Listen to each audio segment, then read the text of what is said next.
Shape your stick, tickle my dick. We are back with Get the Puck Out. Myself, Jack Gotzel are back, but we had to bring Nick Germano of tarpsoffsports.com, the editor-in-chief. The guy's been behind the scenes. Usually he's writing, but he's been making sure that our other writers, including myself, don't sound like dickheads on our website. So first off, Germ, thanks for being here, kid. How's it going? Looking good. I'm so happy to be back. Yeah, fresh out of the shower. Had a rough day at the gym today. My fucking shake. I brought in my lunch box in my bag, and it exploded all over my fucking bag. There's like all of it, like milk, spinach, fucking peanut butter. Like it's all mixed up though, like all over my fucking bag. So bad start. Wait, you put spinach in your protein shakes? Dude, yeah. So I mean, I guess we're gonna go into this. But yeah, let's talk about it. Fuck yeah. So I have a NutriBullet. It's fucking. I put a shit ton of baby spinach, peanut butter, protein powder, oats, banana, and then like whole milk, and you mix all together. Like it may sound gross to you, but like until you try it, like don't knock it because it's like the best fucking thing ever. It tastes so good. It's like 1,100 calories. I'm trying to bulk. I'm a skinny kid. So I'll just stick to my fried chicken and beer. Thank you very much. I do like that too. It's a good supplement. There's nothing wrong with chicken wings and beer. Yeah. No, but I'm happy to be back though. This is awesome. I haven't done this in a while. Yeah, man. No, it's good to have you here. I want to talk about something right off the rip here, guys. I put it out on Twitter last night. I have a friend who works inside the Sabres organization. So Jack Eichel gets scratched last night. Sabres lose to Jersey. Behind the scenes, boys, there is some stuff going down in Buffalo. The Pagulas are feeling the heat. Listen, they had to take some power away from them and whatever and bring true leadership in with the Bills. What I'm hearing is Kim Pagula really, really values her role and involvement with the Sabres. So that might not be as easy as it is for the Buffalo Bills to escape the losing ways of the Pagulas. But I have heard, and now listen, in this economy and this shortened season, I don't see how it gets done, but this guy said he wouldn't be shocked. Nothing is off the table. They want this whole situation dealt with. I don't know if that means Kruger goes. I don't know if that means they try to like eat a buyout on Skinner. Man, I don't know what they're going to do, but look to Buffalo to bring the heat here. Some shit is wrong there, and the ownership's sick of it. I think the whole uncertainty that Eichel created before the season started and that pressure, I think the people in charge are starting to crack under said pressure, and some shit's going to happen there, boys. Yeah, I could totally see Eichel possibly moving. I mean, that Buffalo team is in last place again. Taylor Hall doesn't look good there. Nobody looks good on that Buffalo lineup. It is going to be tough to move them, say, at the deadline or during the season, even earlier, because of that huge cap hit and because of the flat cap this year, and teams are really strapped. So those contenders that are really buying for the Stanley Cup this season, they don't have a lot of cap space to fit Eichel, and there would have to be a serious hockey trade with big roster players going in both directions. That sounds like a draft trade. Sounds like a draft day trade to me. That's how it sounds to me. But this guy has given me great information in Buffalo before, and like, so I don't doubt that shit is like the pot is already boiled over in Buffalo behind the scenes with the players, the coaching staff, the management, the ownership. It's like 4 different pots on the stove right now, all boiling over. Some shit's going to go down. Now, we've heard the New York Rangers. People have said that with Jack Eichel. They have a ton of young guys to offer, ton of young prospects. Now, what would it take to get Jack Eichel? I mean, you're probably starting with Adam Fox, are you not? I also think people forget that Jack Eichel's no movement clause or modified no trade clause hasn't kicked in yet. And it's a lot of this, like Jack Eichel grew up a Rangers fan, even though he's from the Boston area. I thought he grew up a Montreal fan. I hope not. I think it was right. I'm pretty sure it was. Oh, might have been Montreal. I forget where in Boston. I'll have to check that. But I mean, I know that Eichel would love to go to the Rangers. However, huge market. Yeah, he doesn't have any say in the Rangers. It's going to be tough. Like, what are you moving? Kako, Fox, Andre Miller. Yeah. Like, you'll have to have probably one of Capo Kako and either Adam Fox or Keandre Miller, which is like, that's a steep ask for a guy in Jack Eichel that, Listen, Buffalo's failed, but at the same time, we see Connor McDavid carry the Edmonton Oilers. You see Austin Matthews. I know John Tavares is there, but he ain't doing shit this year. Austin Matthews is legitimately got the Toronto Maple Leafs on his back. You've seen Bergeron, Pasternak, Marchand at any given time for the Boston Bruins, who have had success, carry the team. Ovechkin, Crosby, Malkin. Those guys have done it. Why can't Jack do it? Oh, it's tough. I mean, he's had the line mates where you think he would be able to do it. Like they've given him these superstars. They've given him Hall. They've given him Skinner. They've put the pieces around him, but it just doesn't seem to click. And even when his line's clicking, they don't have depth. I think it is poor management. I do put this on the GMs that have been there during Eichel's time to not build a full roster that's deep and has that top line. Because if you see like the Bruins, I mean, they do have that top line, but they have stellar goaltending. They get production from the back end of their defense. The secondary scoring isn't great, but it's much better than Buffalo's. I mean, they're not completely doing it on their own like Buffalo is trying to do with their first line. Oh, you're muted. That's certainly fair to say. I don't know, man. I don't know what more they can do there. You know, when we're going to talk about this, actually, let's use this as a transition here because Jack Eichel and like Buffalo, how many times can you switch the coach? How many times can you switch the GM before it starts becoming a problem with the players, etc.? We just saw Claude Julien fired after the great start the Montreal Canadiens had, started to come down to earth for sure. This is a team that overachieved in the playoffs. This is a team that took advantage of having young guys coming back, you know, shocked the Pittsburgh Penguins, whatever. Claude Julien has a heart attack, right? During the playoffs, has to leave the team. Comes back a couple months later during a pandemic, one of the most respected coaches in the league, and after 18 games, he gets fired, only to have the new coach come out last night and post up a 6-3 defeat at the hands of who? The Ottawa Senators? Like, what the fuck is happening in Montreal here, guys? I mean, I'm not going to say that some of the people out there are right, but I'm going to say it. Where is Carey Price's blame in all of this? This guy is inconsistent. He didn't take a team-friendly deal. He took as much money from them as possible. And this guy, it seems like, is starting to become inconsistent. When you look at him versus Allen this year, man, I kind of like the way the team has played better with Allen so far. And you sit here and you think, you see what happens to a good guy like Claude Julien. Like, when does some of the performances get put on Carey Price? He's been letting in some stinkers for like the last couple of years here. I know everyone always says he's the best goalie in the NHL, blah, blah, blah. I don't think so. I would take Andre Vasilevsky now. Still the best player in the NHL. All the players, when they do the player polls, yeah, I know, but those are so. He's not the best player anymore. That's just out of respect. No, I think I think they feel obligated to say it. Like, I would take Vasilevsky tomorrow over Carey Price. It's a formality, if anything.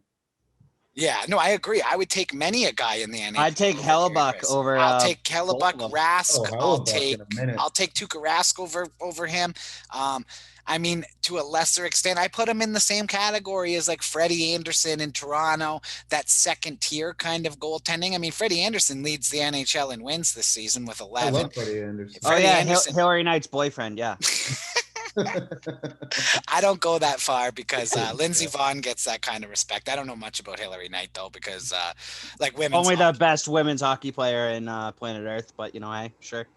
Yeah, I mean, how far does that go when we're talking Freddie Anderson though? You know, like I think Hillary Knight's a better hockey player than Freddie Anderson. Well, in her sport, maybe, but like a Lindsey Vohn's ex, I get with the PK Subban thing. She's like an Olympian and like a Hillary Knight is a gold medalist. Hillary Knight's a good-looking lady too, might I add. Listen, before I get myself in any trouble, we'll just go with Jack there. Sure, Hillary Knight's boyfriend. I was putting I'm not so sure about that button, but hey, we can roll with that. But I can't believe what went down and what's transpired so far in Montreal. Does it not smell of desperation from the GM? Like, if they don't make the playoffs, ownership's on their ass. Believe me, they are. Does that not feel like this is a desperate move to hopefully at least just get in the top four to save his job? Because if they miss, he's done. I think it is. And should he be done? Look at the offseason that he had. We were sitting here like, 2-3 weeks ago talking about the offseason that Bergevin had and how terrific it was. Adding Josh Anderson, adding Toffoli at a discount, getting that 2-goalie tandem. It's the GM can't make the players play better. Carey Price is not playing up to his potential. That's not the GM's fault. Bergevin has hit all the right buttons to make this team competitive, and the players are just not playing competitively. I mean, then you do go and you fire the coach. It sucks. And it's a tough move because, honestly, nobody wants to be back here in a pandemic. And Claude Julien did it at huge risk. And you got to almost have the respect to let him finish the season.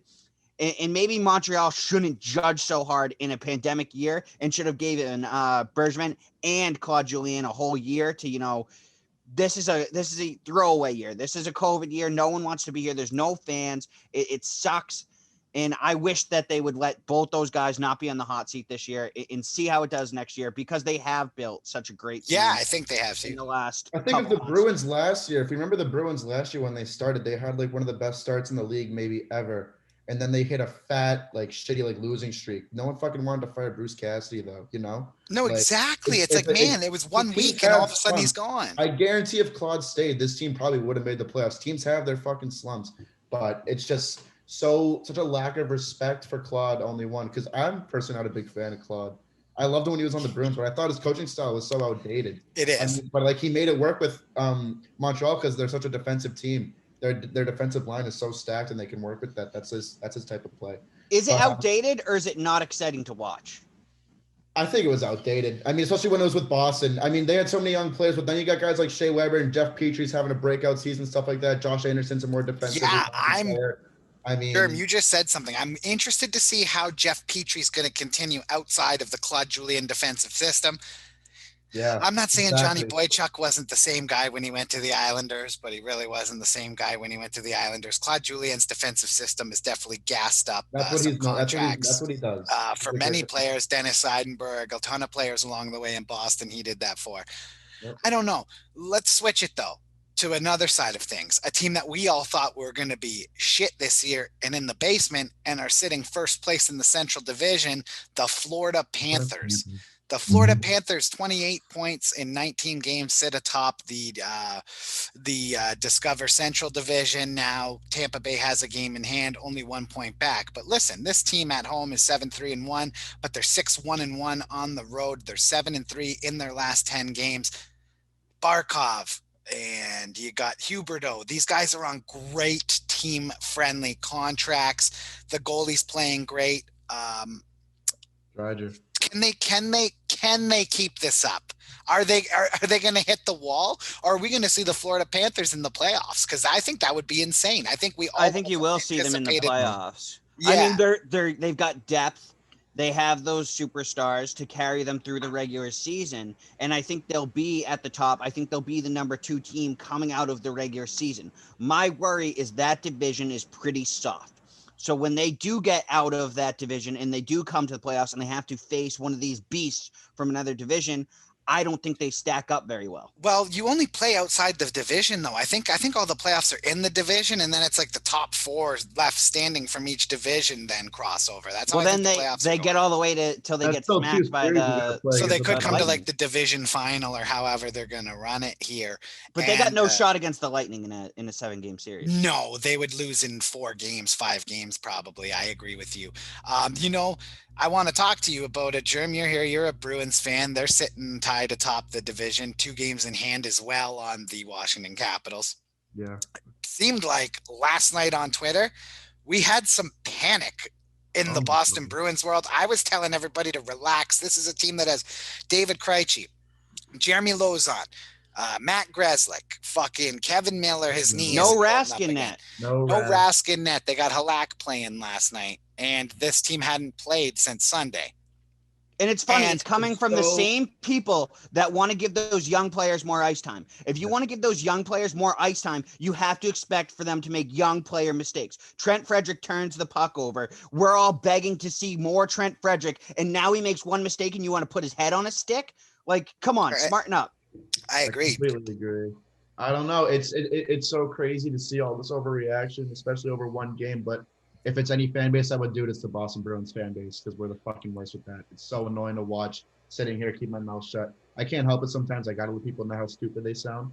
But it's one fucking game. Everyone has a bad game. We just said this with Montreal. You go through slumps. It's not even a slump. It's one fucking game. It's like, one game. It's one regular season game. But when you have guys like Trent Frederick pulling shit like that in front of the net, like it's gonna happen. They beat themselves. Bruce Cassidy said.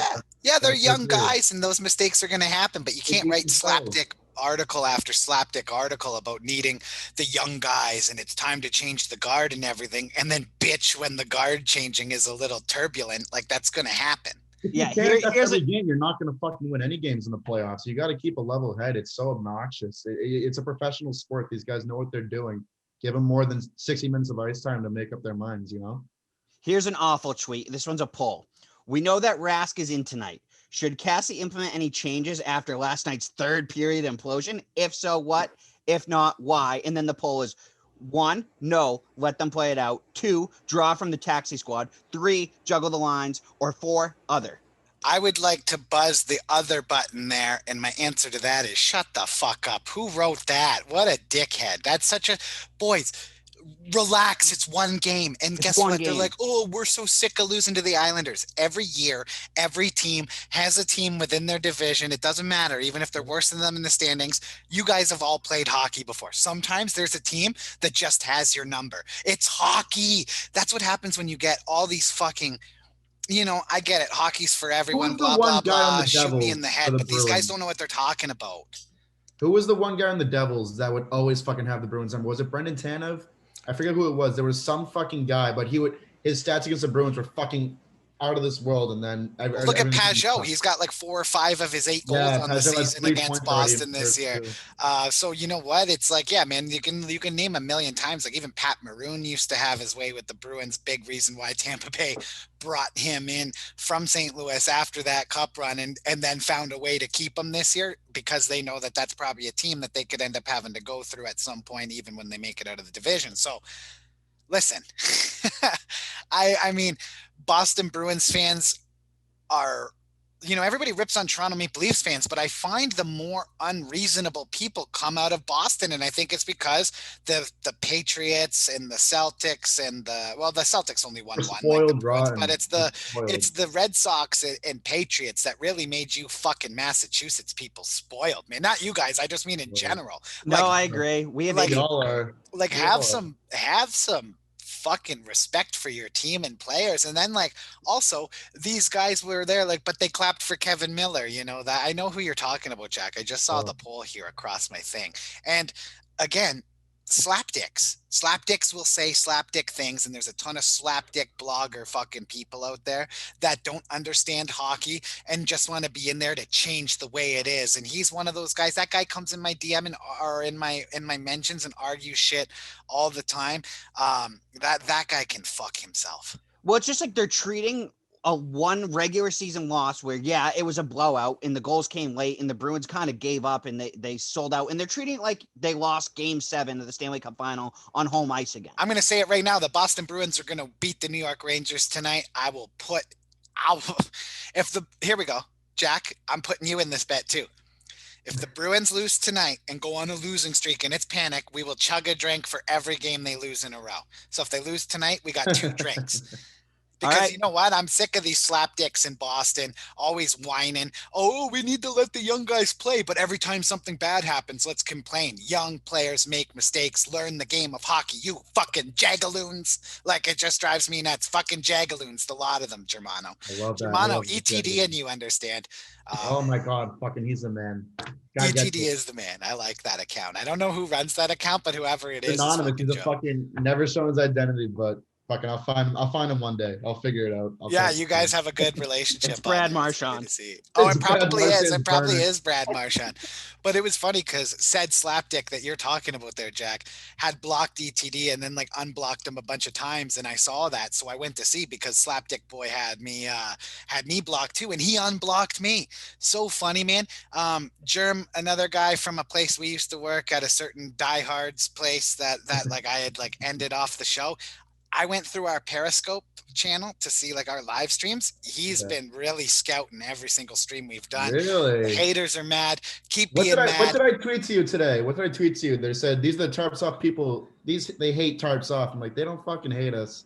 They love us. They hate how much they love us. They hate how much they love us. That's right, They can't guys. help it, but they'll never admit it. No, they'll never admit it, buddy. They'll never admit it. But you know what? The good thing about technology is we can always see who's jumping in and watching our shit. So thanks for the plays, guys. We appreciate it. I want to thank both you boys for showing up for a little quick get the puck out today.